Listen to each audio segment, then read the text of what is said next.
battery ng remote kasi parang lumalabas dito, hindi mo dala yung remote dahil maano to.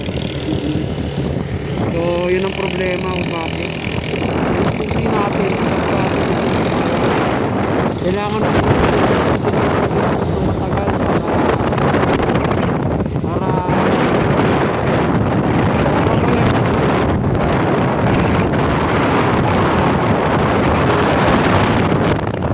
okay na to. Yan guys. So guys, magandang araw, another day, another video, another knowledge about DIY. So for today's video guys, ituturo ko sa inyo kung paano natin binuksan yung pinalitan ng battery yung ating remote key ng NMAX B2. I think sa mga version 1 o version 2, version 3. Hindi, version 1 ata walang remote eh. 2, saka 3. Alam ko, the same lang ang remote na kung paano buksan, paano magpalit ng battery. So, ano bang kailangan natin gamitin guys? Kailangan natin ng screw na maliit. Ito, guys. Hindi, actually, hindi nyo kailangan ng screw, no, na maliit. Siguro, kailangan nyo lang parang pang tuklap lang nung housing ng remote. Kailangan natin ng ganito. So kasi yung sa atin may bukod sa yung remote kasi natin may case, no. May sarili siyang kaha kaya para hindi protector niya para hindi magasgas o masira agad. So pakita ko sa inyo paano gawin, guys. Itong susi kasi natin no, may kaha siya. Ayan, so kailangan natin buksan. So pakita ko sa inyo paano pagbuksan.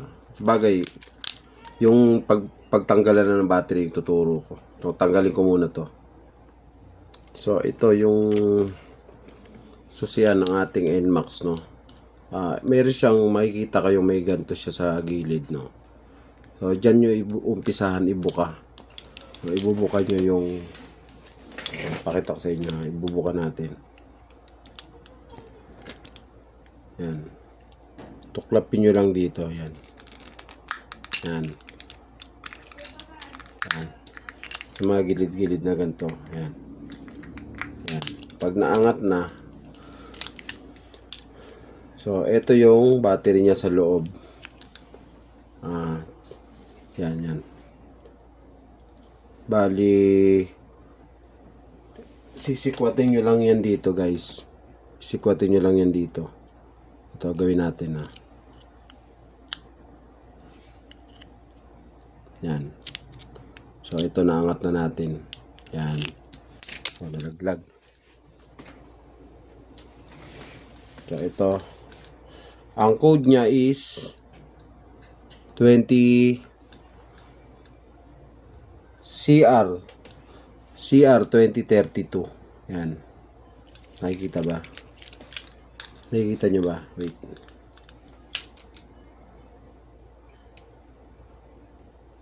Ayaw ba?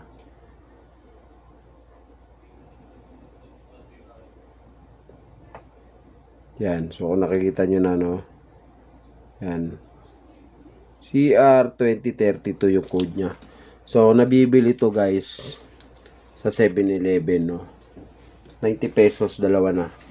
Pinakamabilis, no? Pero kung kapag sa online nyo binito sa Shopee, Lazada, mura lang to guys.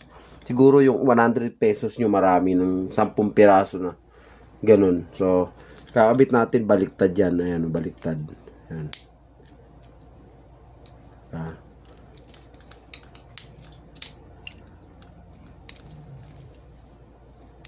So, iuna nyo muna dito banda sa may kulok. Yan. So, yun nakakabit na. Yan. Ganun nakadali. Tapos, saklob nyo na ulit. Ito. Yan.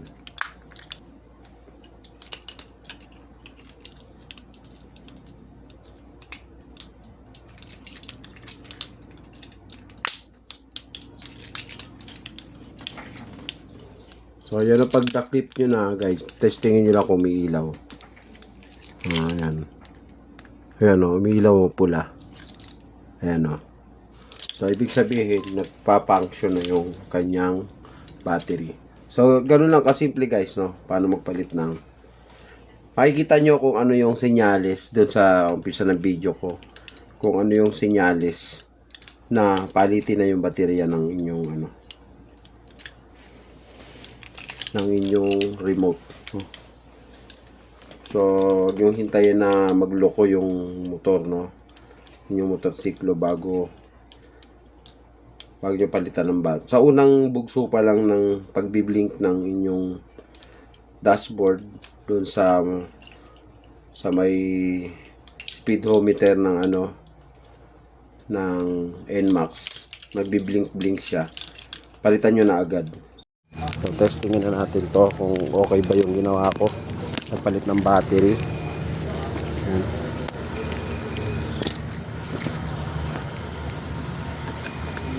Yun, gumana. Pag nawala yung kurap, yun, nawala yung kurap.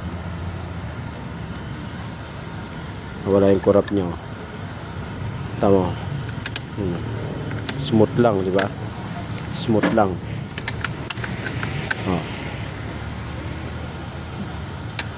Isa pa.